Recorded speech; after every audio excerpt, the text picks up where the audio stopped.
6:48 on this Sunday morning, starting out very differently than we started yesterday morning when we had 70-mile-per-hour wind gusts, throwing my trampoline through my neighbor's fence yesterday in Monument. This morning, the wind's not a problem, but the snow is starting to stick better now. On my way in this morning, the roads were generally wet. The snow had stuck to only cooler surfaces, but as the temperature has continued to fall, you can see that Woodmore Drive now is collecting some snow. The interstate's still in pretty good shape. Watch County Line Road as you get up over the top of that thing right before you head into Denver. But for the most part, it's a couple of inches of snow, so not a lot as far as Monument is concerned, just enough to slow things down. Once you head into Colorado Springs, it's just a little bit warmer. It's been warm enough to keep the roadways predominantly wet. And we do have some snow, as you can see on the grass at North Union and Montebello Streets. Mortgage Solutions Financial, probably about an inch, maybe an inch and a half. It's a nice wet snow. We could certainly use it, but no serious impacts to travel right now around Colorado Springs. Turkey Creek along Highway 115, those of you headed to Canyon City, similar conditions to what we've found in Colorado Springs with just the cooler surfaces collecting some snow at the moment. The roadways look like they're in pretty good shape. Right now we have 28 degrees there and just a light wind out of the north. And again, Live HD Doppler shows this band is really a relatively small band that's sitting over the north side of Colorado Springs, headed out towards Rutsch into Lincoln County, and then into parts of Teller County. We also have some pockets of light snow into Fremont County back towards Salida. Skycast shows with time today, this area of snow will start to become more localized to mainly mountain areas. We might even see some partial clearing out here in eastern Colorado before it's all said and done today. It's not going to get real warm because of the new air mass in place, but we'll end up with some quieter conditions, I think, this afternoon.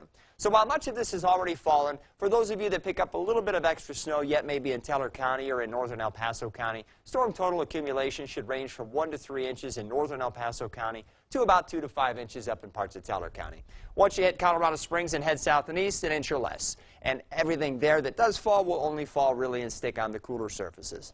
Same from Pueblo eastward. We're talking about less than an inch of snow if you see any at all. Once you head back here into the higher terrain, we start to pick up an inch or two around Canyon City, maybe on the grass, and then some pockets on the mountain areas, like in Teller County, could pick up as much as 2 to 5 inches.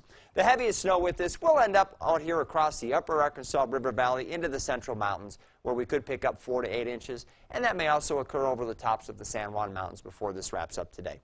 High temperatures, certainly much colder than yesterday. We'll end up in the 30s and 40s in most areas. A couple of mountain spots might stay in the 20s this afternoon. And then overnight tonight, we'll probably see in much of eastern Colorado just a mixture of clouds and starlight. We'll continue with some spotty snow showers across the Continental Divide. After midnight, another wave of snow could come up out of New Mexico and cross the state line into the southern parts of our coverage area. We wouldn't expect this to amount to very much, maybe another inch or two on the mountains west of Trinidad. Could see a couple of flakes or even a few raindrops across the southeastern plains early tomorrow morning. But tomorrow looks like a relatively cool day with highs in the mid-40s in Colorado Springs, but the warming trend will commence shortly thereafter with 50s on Tuesday, 60s by Thursday and Friday, some cooling as we head into next weekend.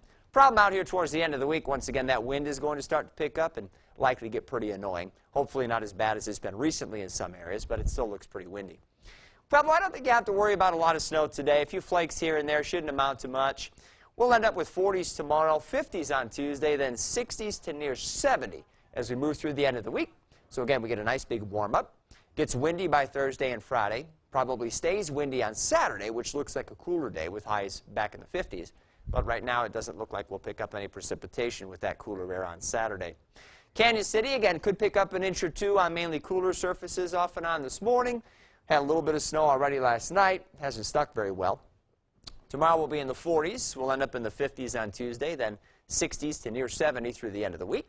And in Teller County, look for temperatures to rebound from the 20s today into the 40s by Tuesday, which is where we should stay through Thursday. We might briefly, even in Teller County, jump up into the 50s on Friday.